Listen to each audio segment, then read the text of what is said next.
Welcome to Influential Sports. Make sure you leave a like and subscribe. And today I'm going to be recapping what happened during the NBA trade deadline. So, and any trades from February 1st and before that already covered on this channel. Let's get started with this first trade. The Celtics get Xavier Tillman and the Grizzlies get Lamar Stevens, a 2027 second round pick via the Hawks, and a 2030 second round pick via the Mavericks.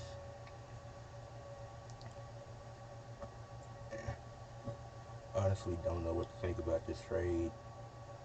I don't even know where Xavier Tillman fits in with the Grizzlies. Not with the Grizzlies, but with the Celtics right now. I mean, both Lamar Stevens and Xavier Tillman are decent players. In the Grizzlies, they get two more picks. I don't know what they'll do with that. But honestly, I don't have any thoughts on this trade. Uh, the next one, the Timberwolves trade for Monte Morris, and they give up Troy Brown Jr., Shake Milton, and a 2030 second round pick. I like this move for both teams. I like it for the Pistons because so they can. Monte Morris, he's an older guard. He doesn't need to be in Detroit. So they get two younger players, and I don't think Shake Milton is still young, but Monte Morris was a bit older than those two. So you get off Monte Morris and you get a few players back and a pick. I like that trade for both sides. It's a really good trade for the Timberwolves to get another guard that can come off that bench. And they're one of the top teams in the West right now. So they got rid of and Troy Brown and Shake Milton. I don't think they were playing that much. So then you get back somebody who can bring more value to your team. So if I had to grade that trade, I give the Timberwolves like an A minus, and I give the Pistons a B plus.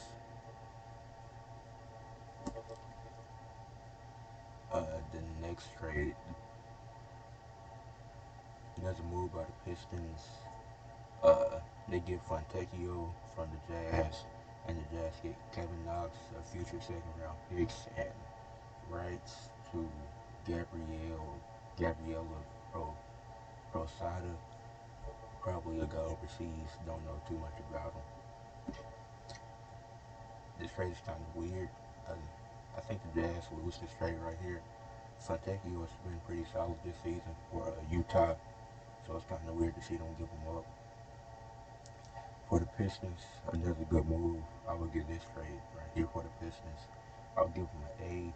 For the Jazz, this is like a D because I didn't see the point in giving away Fontecchio to get back Kevin Knox and some picks. It's kind of weird.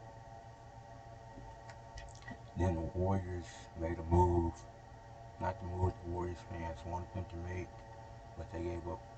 But they sent Corey Joseph, uh, the 2025 second round pick via the Hornets and cash to the Pacers, and the Warriors got back a second round pick. Corey Joseph, he definitely plays in times where it's a blowout. They're blowing the team out and they're getting blown out. And so I guess you get rid of a player and you get back a pick. This is this is just trade and trade. Honestly, for this trade, I would give both teams to see uh, what is Corey Joseph going to do for the Pacers. Uh, and then the Warriors, this is the only move they made. This wasn't the move anybody wanted them to make. The Another Pistons trade. The Pistons got very aggressive at the deadline. They won last night. Now they have 8 wins on the season. But the Pistons received Daniel House Jr., a 2024 second round pick, and some cash. The 76ers got a 2028 second round pick. This I don't know what to think about this one. The Pistons get they get a pick, some cash, and Daniel House. I guess that's fine. Then 76ers get a pick. That's they're getting 4 more years. So it's I don't know what to grade the team here. So I don't have a grade for this trade right here. Then the Jazz make another move. Uh, they traded Kelly Olynyk and Osei Abaje to the Raptors for Otto Porter Jr., Kira Lewis Jr., and a 2024 first round pick. So this year, I'm surprised by this. The Jazz have been solid this season. They've been around 500. I think they just fell below 500 last night in their 26 and 27. But I'm surprised to see them making moves like this. You got the trade earlier, getting rid of Fontecchio. I didn't see, and I don't like this trade for the Jazz. It's a solid trade for the Raptors. We like a B plus, but they definitely won this trade. The Jazz get a D because I don't know what they're doing. If you had a nice solid roster and they were doing something, then all the players uh, you're getting back worse players for that. So the Jazz tried to make moves, they just aren't making the right moves in this deadline, or they didn't make the right moves this deadline.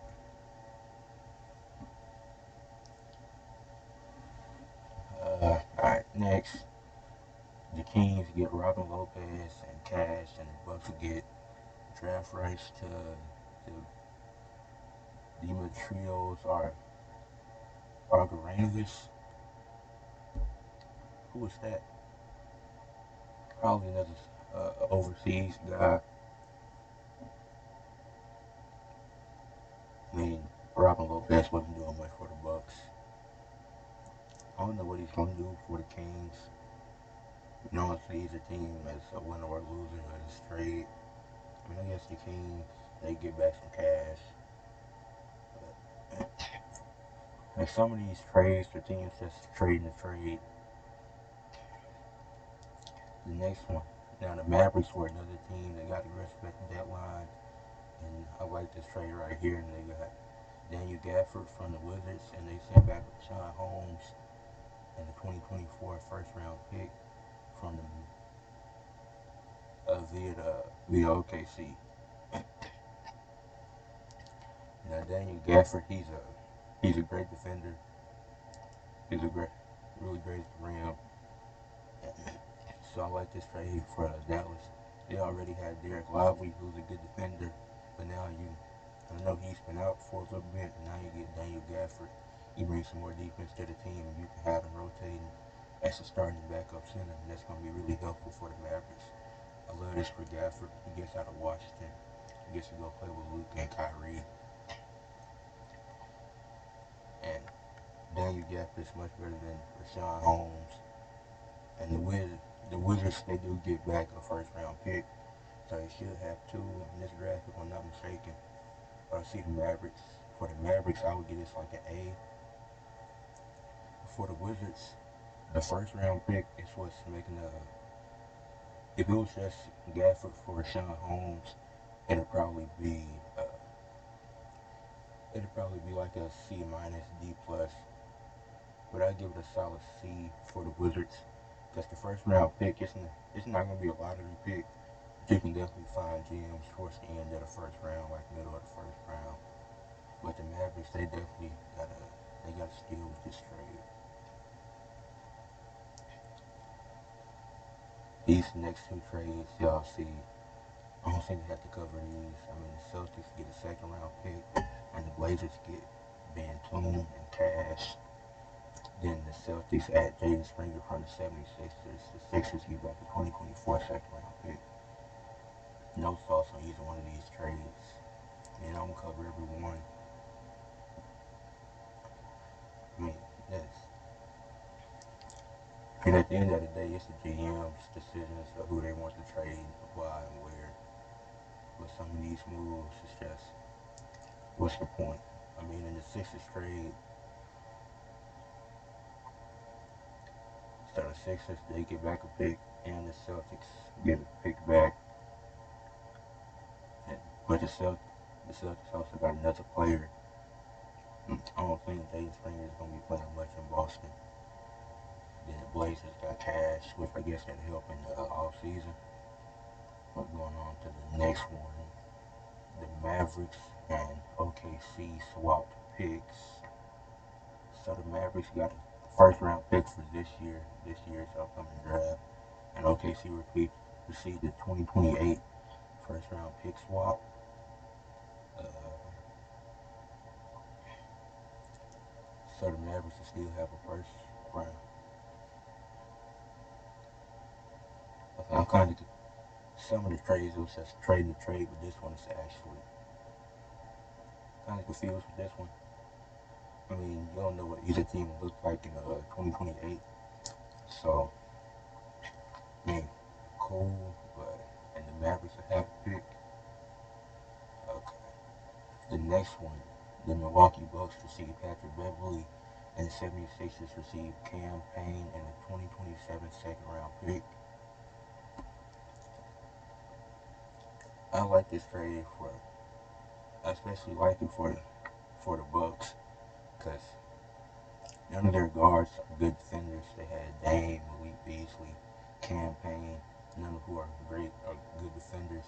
Then you get Patrick Beverley, who has declined over the recent years, but he's still a good defender.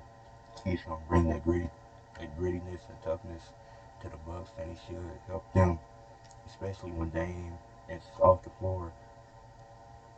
Then Patrick Beverley, he'll definitely pick up the slack when it comes to defense. So for the Bucks, this is I give this an A, because Patrick Beverley is still a good defender.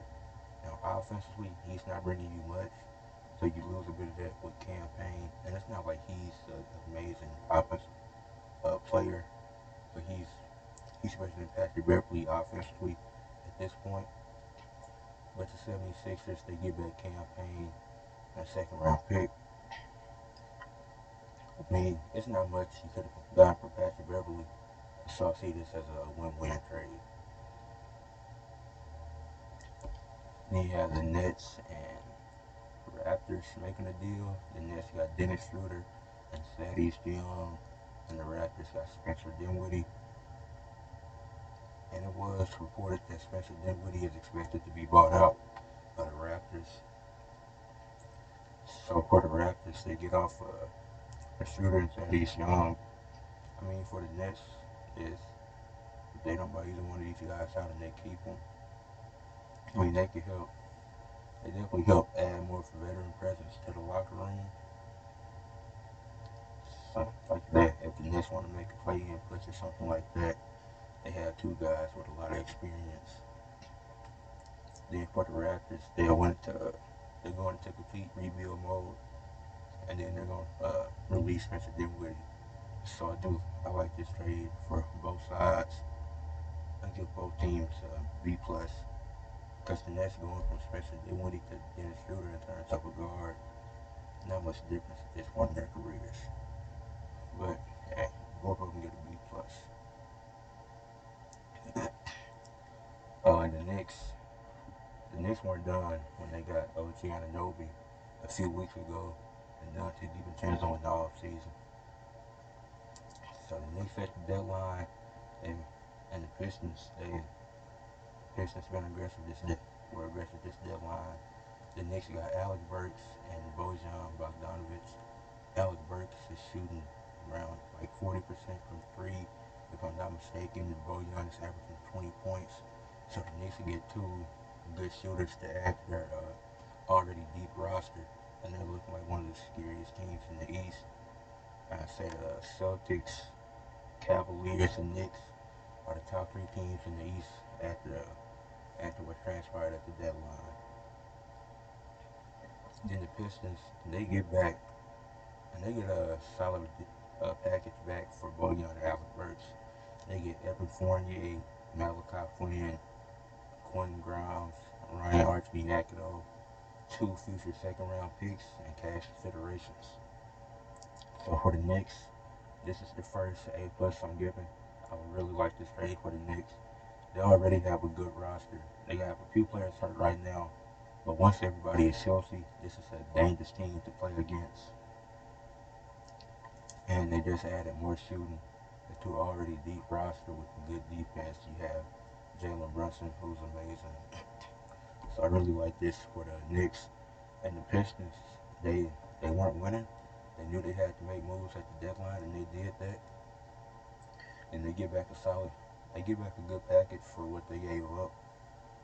I get us A minus for the Pistons. I like what the Pistons did at the deadline.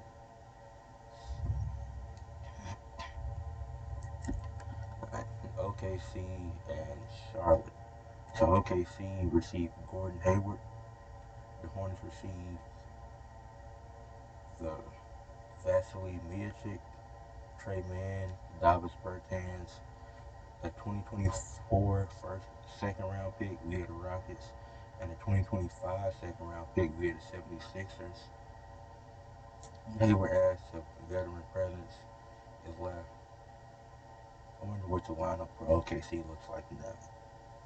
Cause so this will be interesting what OKC does now. Cause you could just take around the lineup with Shea, Giddey, Hayward, Jalen Williams, and Chet. They could do that. So I'm interested to see what the lineup looks like now.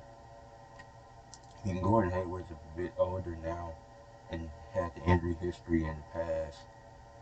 But OKC, they didn't give up any key players, and they was able to get back. And Gordon Hayward, he's a casual player now, but he had veteran experience, especially come playoff time. So I like this move for both teams because the Hornets finally get off of Hayward's contract. Say I say win-win, but OKC, I'd probably say actually I give both teams a B. It's both teams get a solid B, win-win trade. This was one of the weirdest trades I've seen during the trade deadline. The Suns get Royce O'Neal from the Nets and David Roddy from the Grizzlies. Then the Grizzlies get Yuta Watanabe, Chimezie Metu, and a 2026 first round pick swap off from Phoenix. The Nets get Keita Bates-Diop, Jordan Goodwin, and 3 future second round picks from the Suns.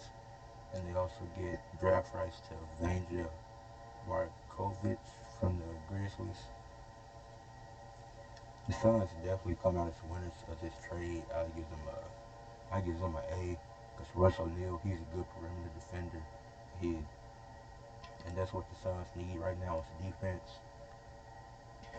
Then for the Grizzlies and Nets, I don't really for the Grizzlies. I don't know what to give them for this trade because I'm pretty sure David Roddy have been solid this season, and that's really all. They gave up that and draft rights to somebody I don't know. But I don't know if trading David Roddy was the right move. I mean, they've exceeded expectations with the amount of players they have out. But they get Yuta Watanabe and Chimezie Metu, who Yuta Watanabe might bring something to them. I don't know about Chimezie Metu.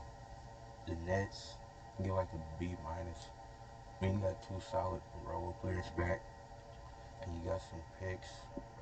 The Suns definitely come out as winners of this trade.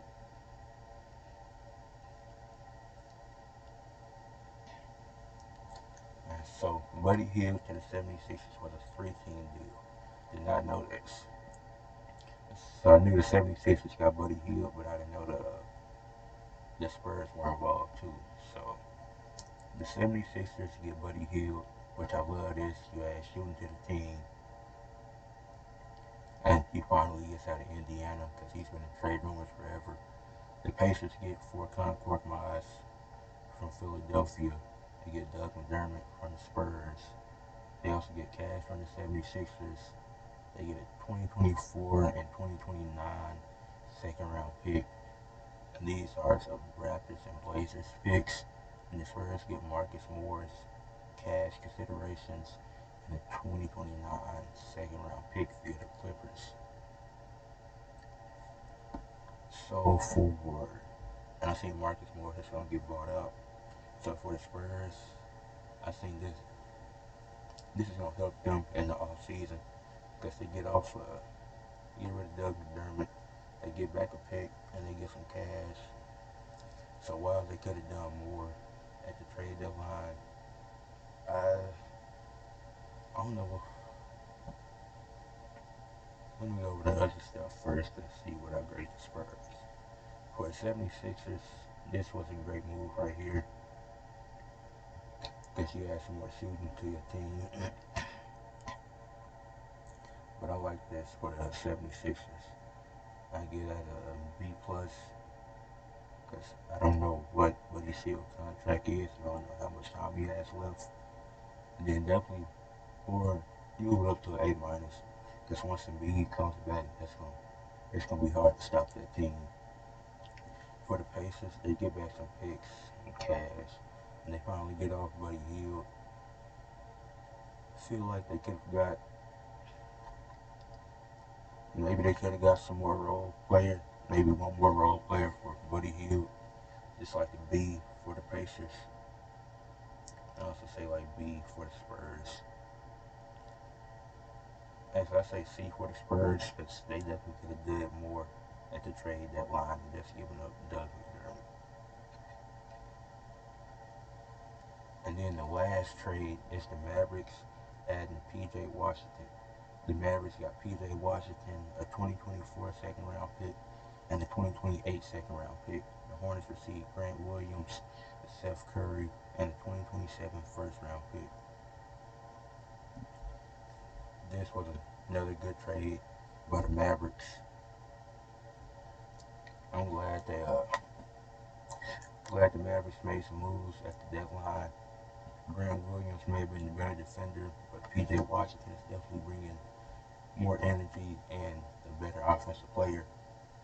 The Hornets, they get back Grant Williams, but I heard it was a report that he rubbed people the wrong way in Dallas, so maybe they'll change this with the Hornets, and him and Seth are both at veteran presence. Seth is a great shooter. I don't know if he'll stay over here and get bought out, but if he stays, he definitely brings a great veteran presence to the Hornets, and they get back a first round pick for P.J. Washington. So that's a solid trade right there.